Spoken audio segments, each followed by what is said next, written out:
in my hand first thing I wake up and before I go to bed and also through the night. Social media is a huge competition. If they can portray a very happy, wealthy, successful person to all of their followers, then they feel like they are winning this competition. You're not going for a walk. You're not having dinner with your family. You're being channeled into a virtual world. We are a bit isolated to just our phones and our technology, and we're spending less time together. We have our little cocoon, our little sort of bubble. You go even a restaurant, you notice everybody has their phone. A lot of people are sharing their everyday lives on Instagram and Snapchat, and you kind of feel the need to check on those to see what's really going on. The majority of users are either judging someone or they are being judged by someone else.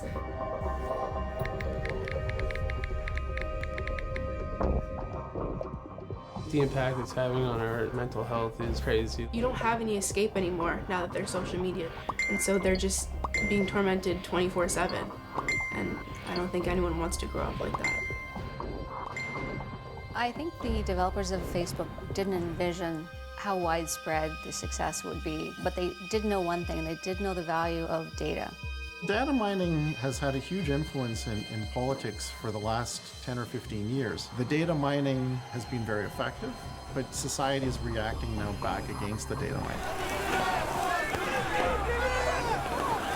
We are definitely starting to see the negative effects of social media interaction.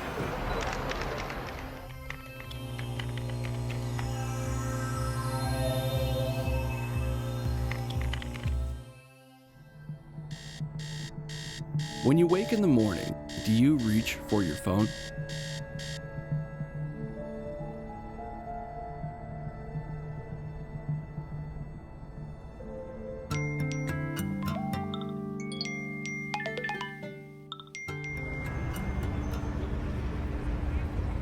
I'm Alexandra McLean.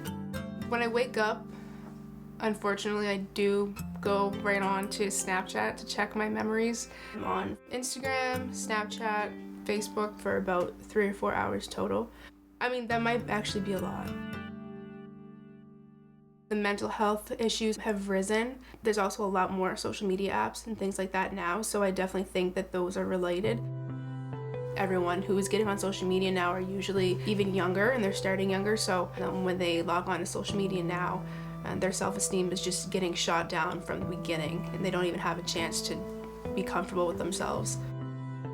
They're already comparing themselves with celebrities and the other students around them. It's kind of affecting their mental health because why are they getting so many likes? Why aren't I? She's so beautiful, but we don't really know if that's actually what she looks like. Trying to be perfect is so much added pressure. We already have pressure from school and maybe our families. In like junior high and high school, I used to kind of feel a little bit inferior if I didn't get as many likes as someone else. I definitely care a lot less now than I did when I was a teenager. Issues stemming from social media still continue and are varied. Of course, there are mental health issues and screen addiction issues. There are also the ever-present and ever-evolving issue of cyberbullying. That, of course, is when someone repeatedly and intentionally harasses or mistreats another person in some digital form.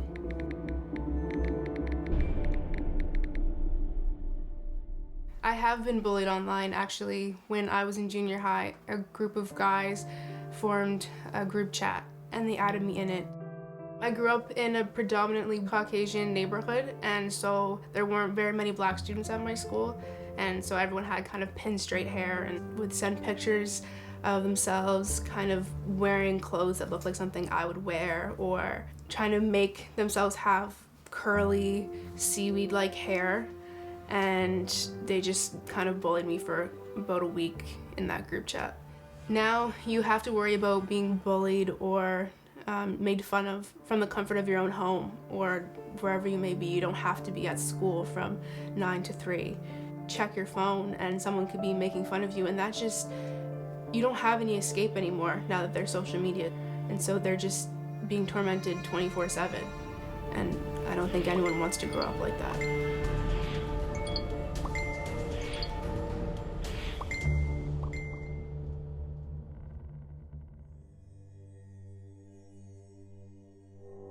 Reactions to cyberbullying or online faux pas, intentional or not, can result in what is called canceling, or cancel culture. Cancel culture is basically ignoring people or cutting them off. It's very old-fashioned, actually. It's shunning people, which is something that's age-old technique in societies to punish people who are misbehaving. And it's an interesting phenomenon that really has popped up in the last 5 years and is a generational reaction. What younger people have realized is the power of social media is to become asocial or not allow people to have that kind of exposure, reward, and connection. It's a bit of an empowering of folks against the things that they don't like, but at the same time can have very detrimental effects on the people who have been canceled. Social media is a pretty new concept, and it's any kind of media where you have some interaction with other people and with the medium. Social media is a very manicured place, and people often have a front stage self and a backstage self. The front stage is what everybody gets to see in the public, and the backstage is kind of the private lives that people have.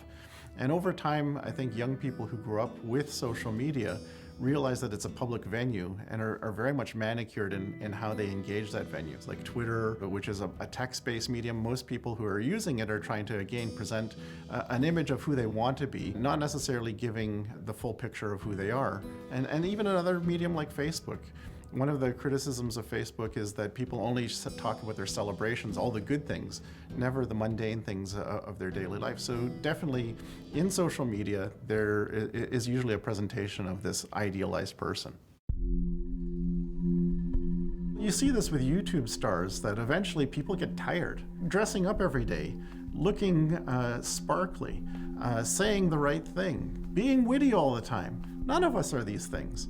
So eventually we get tired with it. And one of two things happen. If we keep trying to push on, we get exhausted and we end up getting anxious and we might get a breakdown. Or if we have the resilience, we turn things off and people move on. And I think that we're seeing a little bit of both of those these days, that we see some degree of anxiety and some degree of people tiring out. But we're also beginning to see people shutting off different platforms and moving on. We wanted our interviewees to test how dependent they were on their devices. They will participate in a 5-day vlog challenge. A vlog is like a blog, but it's a video. Each of the 5 days, there is a goal they'll work to achieve. They will observe, report, and reflect on their social media usage. Hey, it's Alex. It's about 12 p.m. on day 1 of this vlogging challenge. I just want to start out by saying I am not a vlogger. I've never done this before. It's completely new to me, so please bear with me over the next 5 days while I document my progress. Okay, so like I said, today is day 1, and my theme for today is just be myself, because I have no restrictions. I'm just using social media as I usually would and going about my day as normal, and then reporting back tonight on how much social media I did end up using. So tonight I will make another video and let you guys know how much I did end up using today. I think that everybody comes into social media for a different reason. Senior citizens might get into social media because it's a way to keep in touch with their kids. They might come into it because their kids or grandchildren force them into it. They might not be able to interact with their grandkids unless they get Instagram. They may not be able to know what's going on in their community in terms of events unless they get a Facebook. For kids, a kid in junior high might want a cell phone, smartphone, so that they can get an Instagram, so they can be part of the club of kids and be able to exchange different images and interact. That's kind of like the telephone for previous generations. For those who are in between generations, they remember the world before there was social media, so a little bit like the senior citizens might be pulled into new forms of social media because other people are doing it, but like the younger generations might be doing it on their own peer group, getting in as well. And part of what has happened is people get pulled into social media because other people are doing it. So something like Facebook, many people end up having a Facebook, not because they want a Facebook, but they can't get invited to a party if they don't have a Facebook. FOMO, short for the fear of missing out. It's an anxious feeling you get when you feel other people might be having a good time without you. In the digital age, FOMO often leads to constant checking of social media to see what your friends are doing. An obsessive checking, comparing, and validation seeking. My life before social media, I was very young, so I don't quite remember it very well. I know that there was a lot of playing outside and a lot of phone calls to the house phone. When I was in about grade 6, my mom wouldn't let me have my own Facebook, so I just used hers, and it was under her name and everything, but I would post statuses and pictures myself. Grade 7, I got my own, and I just lied and said I was born in like 92 or something like that. I don't think that I would have gotten it so early if everybody else didn't have it, because there wasn't really any reason to, but because everyone I went to school with was getting social media, I figured I need to be on it. I'm missing out on something. I feel like the fear of missing out just kind of comes from a lot of people keeping everyone up to date on their Instagram. They post often or they share in their story a lot, and I just feel like you might miss out on what's going on in their life if you're not on social media and you see it, which is weird to me because we shouldn't really worry about what's going on in other people's lives, and we never used to. That's just kind of my generation thing, I guess, and onwards. We've become so accustomed to just checking on everybody else instead of just going about our day. If you weren't with that person, you didn't really know what was going on. If they weren't talking to you about their lives, then you didn't really know. But now that a lot of people are sharing their everyday lives on Instagram and Snapchat and other social media platforms, you kind of feel the need to check on those to see what's really going on.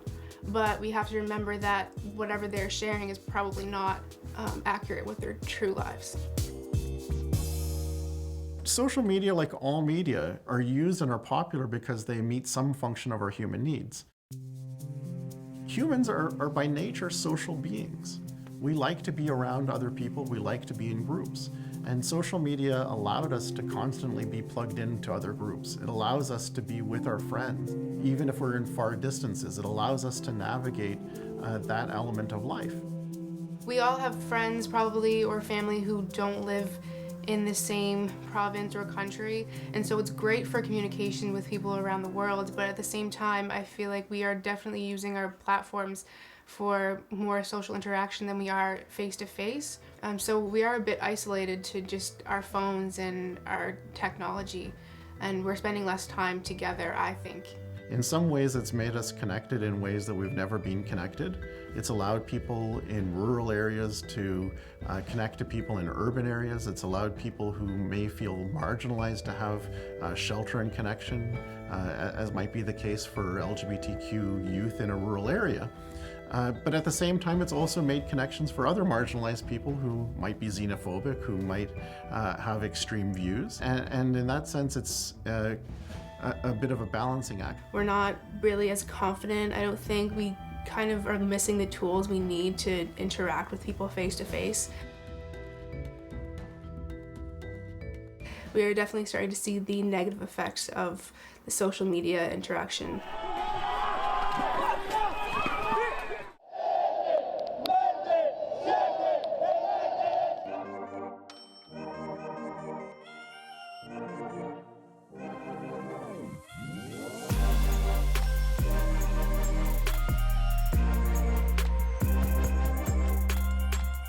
The majority of users, whether they are trying to or not, are either judging someone on social media or they are being judged by someone else.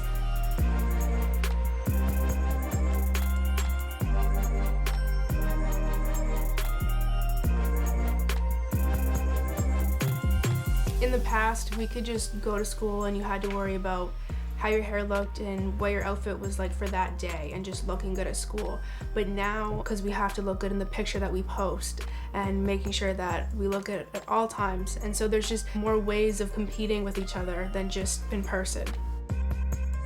Because social media is such a huge competition, I feel like everyone is putting so much effort into their online persona versus who they truly are. Because if they can show everyone who is following them all of their money, friends, amazing job, all of their vacations, portray a very happy, wealthy, successful person to all of their followers, then they feel like they are winning this competition, and they may actually be very unhappy behind closed doors. I think it's definitely not a good idea to be editing your photos with Photoshop and completely altering your body and your face. And a lot of people don't realize that that's actually what's happening. Someone may have edited their hips to look a little bit smaller, or they darkened their skin, airbrushed their face, and now the next person is seeing that photo and they're like, I have to do better, I have to be perfect, when perfection is not a reality.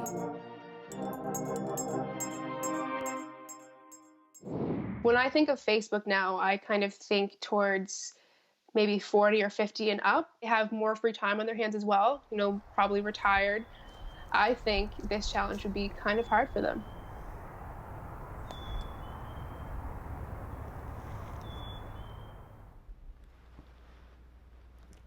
Hi, I'm Susan Stone-Lindau, and today is day one to establish a baseline for the social media documentary.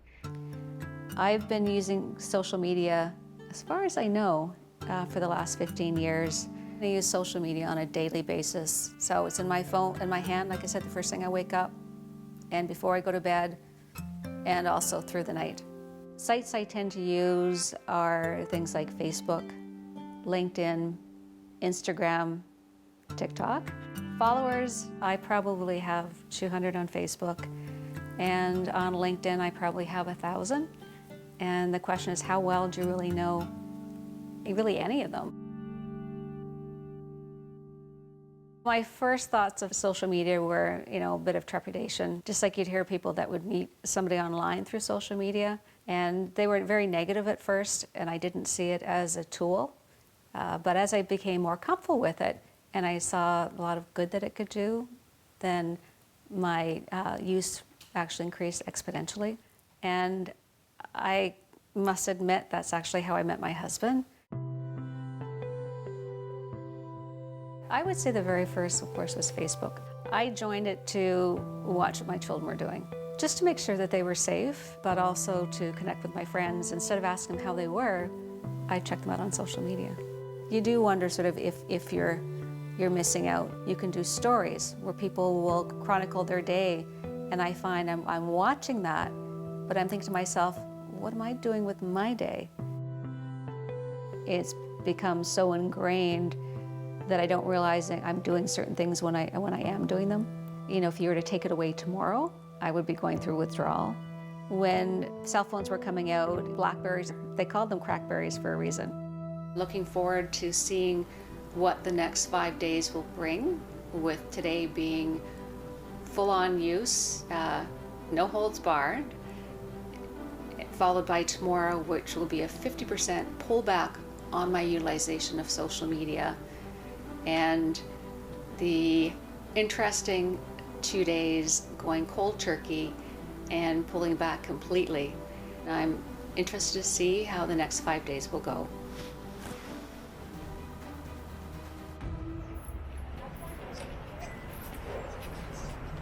Well, social media in and itself is fairly benign. Social media became more of a hooking or an addictive type of medium when business and social psychology intersected. When business tried to earn more money through having more users and being able to sell users information, there was an incentive to try and figure out how can you keep people on the platforms longer. And they teamed up with social psychologists. And very much social media reacts and works in the same way as gambling. And what addicts people to gambling is spontaneous reward. So in gambling, there'll be a hit on a slot machine, but it's a fairly random hit.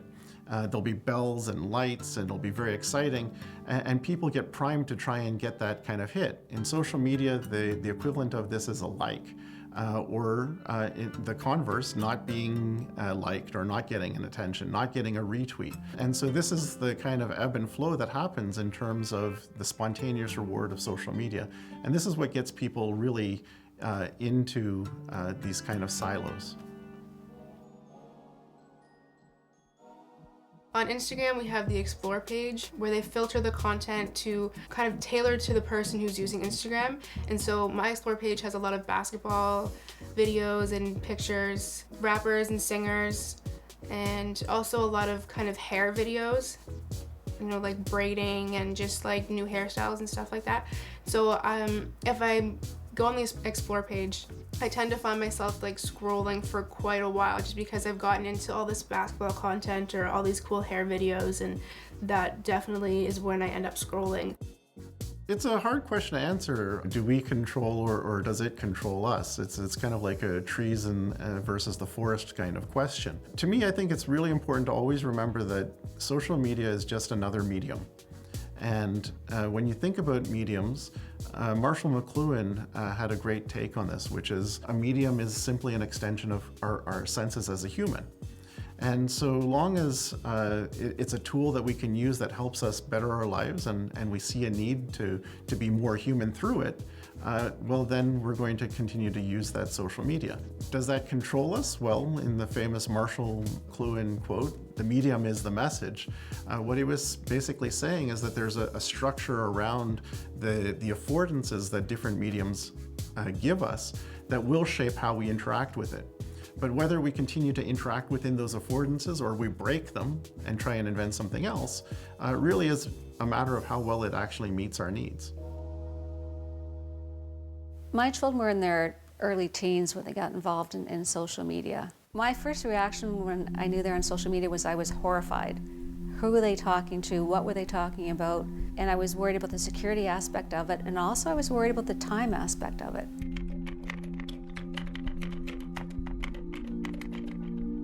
With social media, it takes up so much of your time. When you have a limited amount of time in the day, how productive are you with that time? How productive are you when you're a student in terms of school? The internet had control over my children. I had to get them back. So one night when I was doing work at home, I thought, no power, no internet. And quietly went down the stairs, pulled the main breaker, and I counted about 10 seconds and I waited to hear the response. And they came running out of the room. They were supposed to be in bed, wondering why the internet was down. I pulled out a couple more times, but I only got away with it, probably about another 2 or 3 times after that, and I got caught. I must admit, my son is getting better. My daughter, she will text me while she's at work. She called me about 2 weeks ago and she said, "Mom, I posted a video on TikTok." I said, "Oh, really?" She said, "Someone just sent me a contract because it might go viral." So I said, "Okay, you're kidding." What TikTok is, it's a series of videos, short videos that you can post online and go viral. So I started to watch TikTok, and I must admit, I watch her videos, but I also watch several others because it's entertainment. Before you know it, half an hour has vaporized, and you were supposed to get a few things done, and those actually didn't get done for some simple reason that you turned on your phone or your iPad.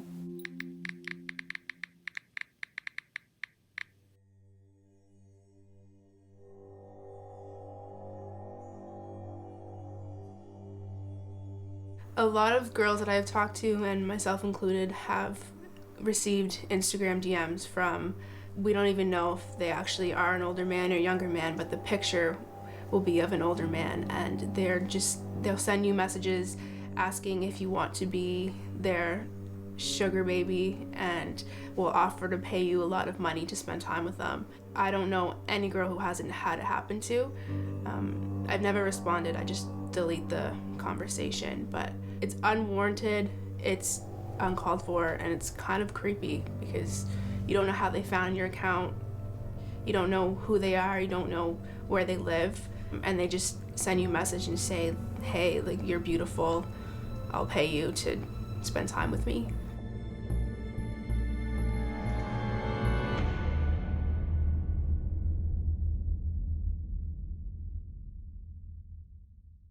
Social media invariably has a connection with actually everybody's mental health. I have a background in pharmaceuticals, neuroscience, and my work has been with psychiatrists that deal with schizophrenia, bipolar depression, etc. And there are so many sites online that perpetuate things that aren't true and created by people that aren't well. And what's happening is those that are seeking for answers and understand what they're going through and want to grasp and show that it's real, but it's not real. And they're clinging on to the hope of this. They're trying to feel that they're normal. And so, well, if 10 people think this, 20 people think this, a couple hundred people think this, then I'm okay. When I hear things like this, I get so angry, and that's when I wish that internet didn't exist, because there are so many people out there that would get help and would be much more productive and not going through all this stress, because I mean, it's devastating for the people that have mental illness and are simply looking for help, but unfortunately looking for help in the wrong areas.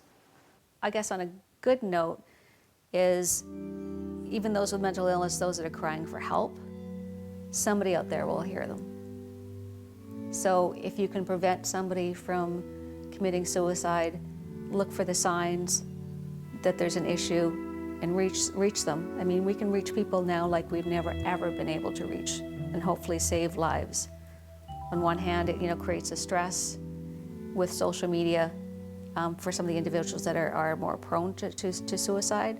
But on the other hand, there's a whole group ready to support them, and they could be supported by somebody halfway across the world that's there for them, that they wouldn't have normally had contact with. So that can be incredibly powerful as well.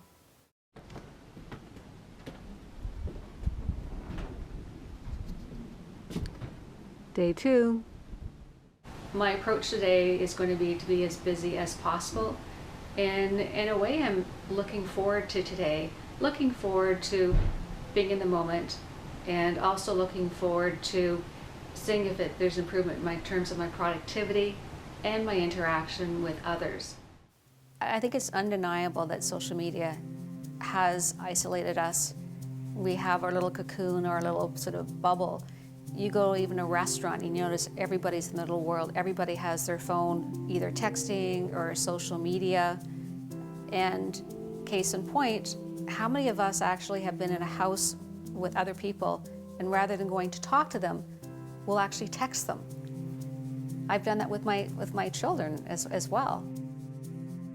And we all keep our phone usually on 24/7, and that instant on, or that instant need to communicate, where you have sort of no break to walk away, because you're always connected, and we miss out on that personal interaction and not being in the moment.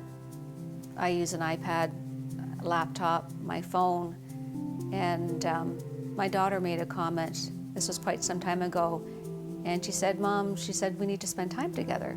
I said, "But we are." She said, "No." She said, you're on your phone, you're always doing other things, and you're not even realizing it. Lately I've been noticing that I was on my phone too often. In fact, there's an app where you can check the time that you spend on average. I was shocked to see I was averaging about 6 hours a day. And to qualify that's 6 hours on one device. That doesn't include my other iPad, my husband's iPad. And short of moving to another country, I said to my husband, I said, let's try this as an experiment. Please take my phone and please lock it in a safe for half a day. No matter how much I plead, don't give me the phone.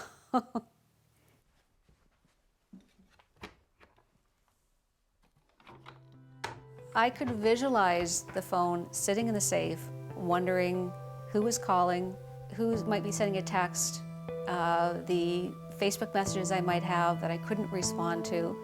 And it was a bit of a process not to think about it. Probably after the first hour, I sort of had it out of mind. Luckily, the safe is on the upper floor, so I couldn't hear the ding, but that probably would have driven me nuts. Just reflecting a little bit with, looking at social media, I often thought to myself, how much is it controlling me? or how much am I controlling it? Who has the power? Where is that power? And we sometimes need to sort of take back that power. I need to be living my life. I have to confess, I screwed up. This is really embarrassing. But it was so nice out today. It was so sunny. So I was taking a bunch of pictures. And I didn't post them or anything, but I took a bunch of pictures on Snapchat, and time got away from me. And honestly, that really racked up my screen time today and my social media time. So I'm a little disappointed. I'll check back for day 3. My name is Alan Robertson. My screen time, I'm not too sure the amount of hours. I'm sure it's in the hours per day, but I would estimate 3. I've been on Facebook since about 2008, I believe, and so that's about 12 years. Social media in general, I guess that would count as like ICQ, MSN Messenger. I had that stuff even before that, so I was in grade 8. That kind of evolved into Facebook, and then just kind of a gateway drug, I guess. I ran into issues just, with the kids getting into stuff because I am on my phone too much, or I think anyone can relate to that. The kids are the reason why I don't. If I didn't have a reason, I don't know if I would stop. People do complain about my screen usage. Share a place with my girlfriend, and I would say she would be the main complainant, and vice versa. I often complain about her screen time. At work, there's a policy that you shouldn't be on your phone. Everybody has their phone. It's like basically it's an appendage now, and I think people would be naive to think that people weren't walking around with their phone, but this is the reality, and the policy is you don't bring it on to units, and I believe it's a quite common policy throughout the healthcare system. If you're on your phone, you're not actively engaging with a client, you're not there. You're taking care of people, and then when you're on your phone, you're taking care of yourself. I think that is definitely an issue. It's like we don't get a break anymore. Like now, when we used to have a break, it was like a break. We chilled, closed our eyes, and that was it. Now it's like, oh, I'm gonna have a break, but you're still stimulating yourself. You're not taking a break at all. Your mind's thinking, oh, well, this thing I wanna buy, or that girl, or this guy, you're always just absorbing information, and I think people just need to kind of just cut it off sometimes. If the phone wasn't there, just not having that distraction would probably increase productivity, but then again, I'd probably find, another window to click onto, and I'd be onto something else. The way I'm justifying my behavior online is I'm keeping a journal of my kids' lives, basically. Someday I hope they can look back at it and be like, oh wow, it's like a modern day photo book. I used to love looking through my mom and dad's and my grandparents' old photo books. We don't have those anymore. We just kind of have Facebook and Instagram, and I think if I can kind of compile everything in there, and maybe someday down the road when I'm gone, my kids can look back and, see the memories and look at it more from that standpoint.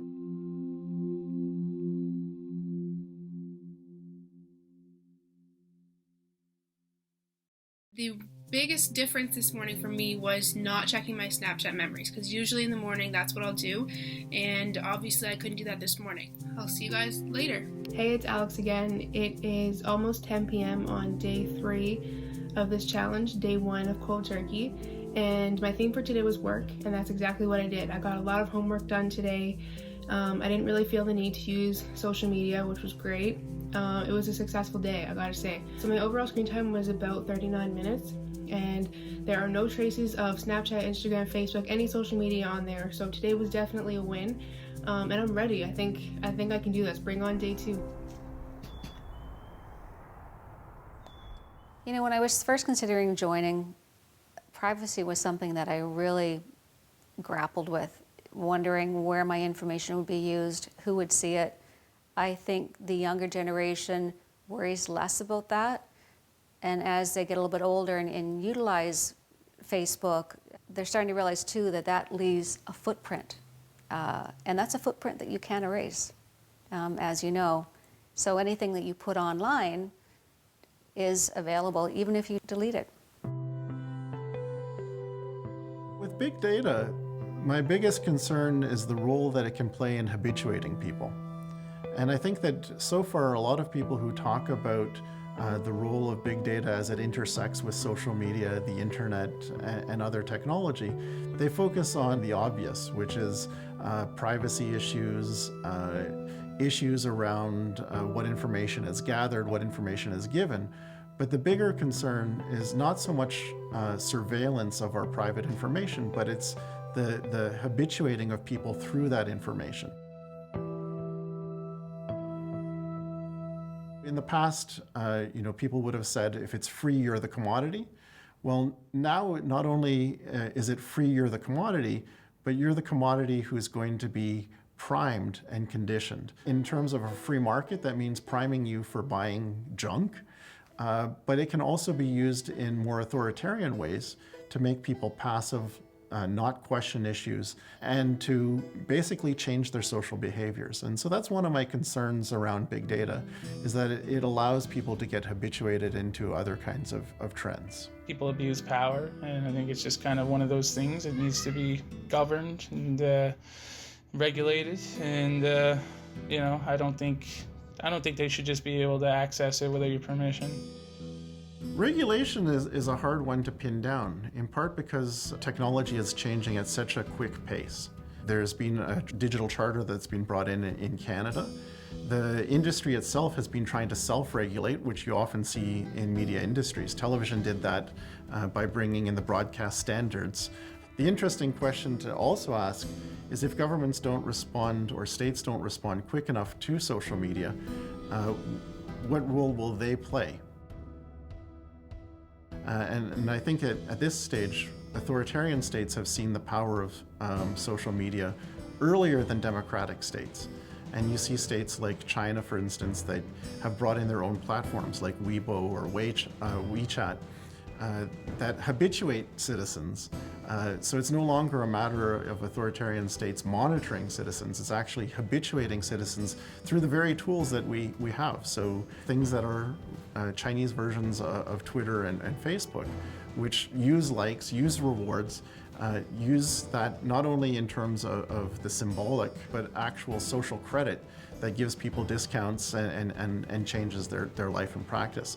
And these are the things that I'm watching out for in the next few years. Hey, it's Alex. It's almost 11 p.m. on day 4 of the vlogging challenge, day 2 of the cold turkey. And today was a little bit harder than yesterday. Today is day 4. Actually, it's the second day of no social media. I probably, with this second day of being off of social media, had the best sleep I've had in quite a while. In fact, I woke up very rested, which is a nice change, and more alert, more energetic. And to be completely transparent, I will be going on social media tomorrow. I'm not even going to sit here and act like, oh, I can do this. I'm not going to go on it tomorrow either. I don't feel like I need it. But I do kind of want to check up on my friends and sort of see what I missed a little bit. So I will be going on tomorrow. And that probably in part was due to last night, where I was talking with a colleague and we had some really in-depth discussions that I normally wouldn't have spent time doing, because I would have been busy talking and being on my phone at the same time. So I'd say the quality of interactions were better. I was more in the moment and not so distracted. But I will say, these were 2 healthy days, Throughout my hiatus, I didn't deal with any kind of drama. I didn't read any drama. I didn't get into any of these comments. I didn't see any of this negativity. And it was pretty healthy, honestly. So we'll see how I feel about being back on social media tomorrow. I will be making another video, and we'll see what happens. When I had heard about this documentary, and entertained the idea of participating, I thought to myself, okay, what do I have to sort of contribute? What am I getting myself into? I was embarrassed about how much my perceived use was. That embarrassment, I think, was sort of internalized because we don't talk about how much we use social media. Why is that? It's just after 9 p.m. on day 5 / the last day of this vlogging challenge. And I said previously that I was going to go back on social media for day 5, and so I did do that. However, almost instantly, I realized I wasn't really missing out on anything, and I was just reminded, like, right, this is all it is. So over the course of the vlogging challenge, I not only decreased my social media time, but I also decreased my overall screen time. Day 5, I actually used, wait for it, 12 minutes of social media. I wanted to know if I could take control rather than fully give the control back, and I laid low. I laid low in terms of my social media friends. I thought, wait a minute, do I need everybody else to know that I'm back on? Do I need the pressure of having to respond? And it's like, no, I don't need that. Going into this challenge, my average was more towards 2, sometimes 3 hours. So over an hour today, after that long haul of kind of keeping it under an hour, I have no problem with that. I think overall this challenge was successful. I think I did really well. I didn't give in to the social media pressures. Like yesterday for day 2 of the cold turkey, Instagram actually sent me a notification saying so-and-so and 8 others have posted today, just trying to kind of lure me back into using their app. And I saw it as a challenge. You know, some people might see that and be like, oh, I want to go check it out. But for me, I was like, it's kind of unattractive that you're begging me to hop back on your app. So that kind of made it even easier for me to just stay away yesterday. It was, in a sense, a vacation, and a vacation that I wasn't as quick to want to return to as I thought I would be. Now that the vlogging challenge is over, I will say it wasn't as easy as I thought it was going to be, just because you realize 48 hours without that, it kind of is a little bit long. You know, you have to find something else to do with your time. You have to reach out to your friends a different way if you want to talk to them. So you have to text them, you have to call them, you have to go see them. So yeah, it was a little bit harder than I thought, but overall, I'm glad I did it, and it wasn't too bad. I think I have a healthy relationship with social media after doing this vlogging challenge. I think our utilization of the technology will become even more pervasive. I think we need to sort of push back from that trend because we need to get the balance again. The balance that we're losing as technology further encroaches into our lives and is becoming so intertwined that we may not be able to pull back at some point. Looking back, I think life before social media seemed so much simpler. We were out more, spending time together, one-on-one. We are present in the moment, and now it just seems to create a bit of a distance. It does elevate, like I said, in terms of encouraging others within the community, but it also can isolate people as well. Next step for social media, it's hard to say. I can't see it getting any crazier besides like a virtual, reality, or like an Elon Musk implant in your brain. Like it's crazy. I don't think anything would surprise me at this point. Part of what's interesting about social media is that it is social, but because it is social, it also means that things can go out of fashion. And as we begin to see people becoming more aware of privacy issues or more aware of fake news, it's quite possible that people will migrate to other forms of media. And you see the rise right now of peer-to-peer apps like WhatsApp, or even Messenger that's beginning to adapt to that kind of WhatsApp culture. And so social media might be here for today, but we can't necessarily believe it's going to be here for the long term. I think social media, in terms of the direction it's going to go in the future, is going to be more far-reaching. I don't know if we'll actually have devices in our hands. There will be other methods of communicating via social media. It will be more of an instant on. Where you look at how electronic devices have changed in terms of computers, phones. My first phone was a bag phone, and now the devices are so much smaller and the streaming will be that much more powerful. And we may not even have to interact socially. It will collect the information of what we're doing, what we're seeing, almost instantaneously. This is a human trait. We're always looking for different things, and we're a curious species. And I think that we'll continue to evolve in terms of our digital media. If social media didn't exist, yeah, my life would be way different. I think my life would be pretty boring. You know, I'd probably learn a lot more skills, like learn to play the guitar or something. Like, you would have to find something to do with your hands. Like, I don't know what I did before. This is nothing new. This is something since, like, you know, the telephone, since, you know, FM radio, AM radio. A really souped up campfire story, man. We've really taken this to the limits of what we can do. It's a good thing, you know. You can send I love yous, you can, you know, talk to people like we are right now, and, you know, I think it's just, it is what you make it, and I think I tried my best to make it good, as with most things in my life.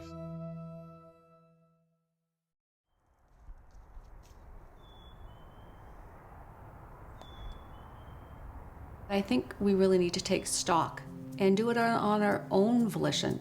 Stock of how we're using social media and maybe ways we can have a healthier lifestyle. Use this as a tool, not as a crutch. It was relaxing, and I think I probably need to do this more often and be more mindful of my use of social media, but also more mindful of having a more balanced life is probably the best way of putting it.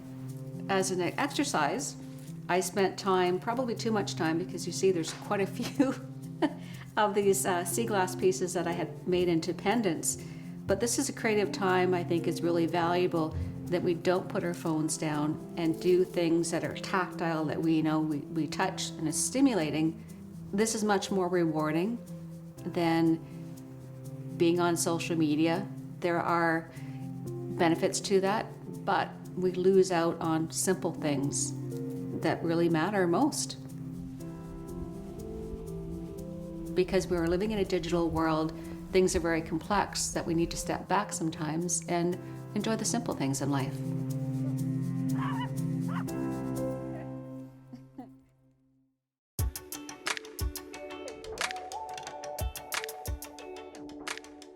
My advice for people with social media addictions would be, for one, take some time away from it. Take 24 hours away from social media, and if that doesn't do the trick, take maybe 48. And just take the time to see how much social media is affecting you. So look at how badly you want to go back on, or how much you miss it. Think about if you feel healthier from taking that break during those 24 or 48 hours. And then check to see how you feel once you go back on. If you had a clear head for those 24 to 48 hours and you felt healthier, and you go back on and all of a sudden you start to feel kind of like a weight on your shoulders again, that's a problem. I would definitely recommend this vlogging challenge to other people. It's great to kind of take a break from social media every once in a while.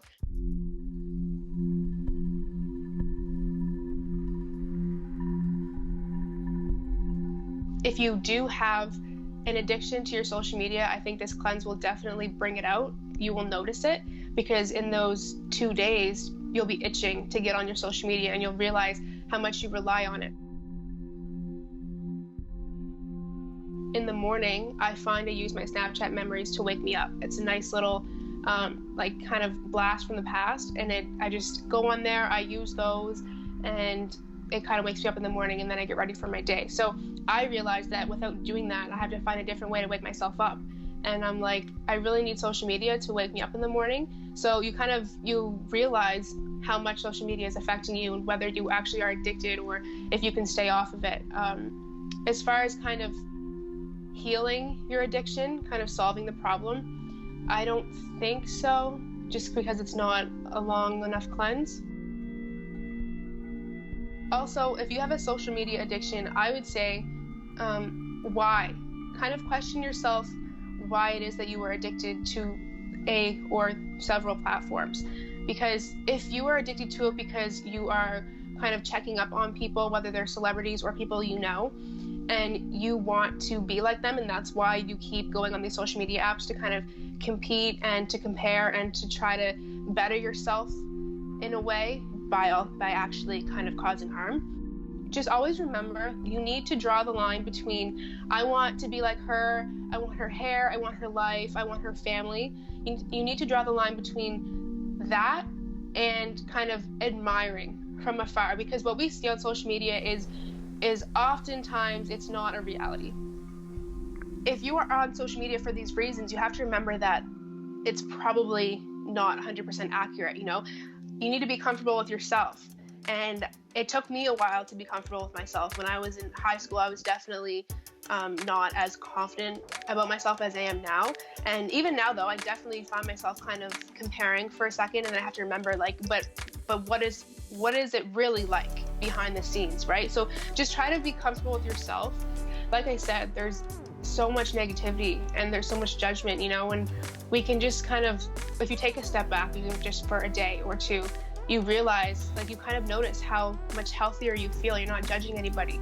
You're not worried about anybody judging you. You're not in everyone's life. You're not sharing your life with everyone all the time. I think that there's a lot of alarm around social media and new technology, but this is nothing new. We've been there before, we'll be there again. And so it's not a matter of being worried or getting sucked into kind of the memes that go around or the keywords. And eventually I think people will recognize this and begin to move on, and a new technology will come in and we'll be worried again. But I would hope that eventually we can move beyond worry to recognize that we have a lot of control of our destiny. But overall, great challenge. I urge everyone to try it, and thanks for coming along with me on this 5-day journey. But that's all I got for you, and I'm hungry, so.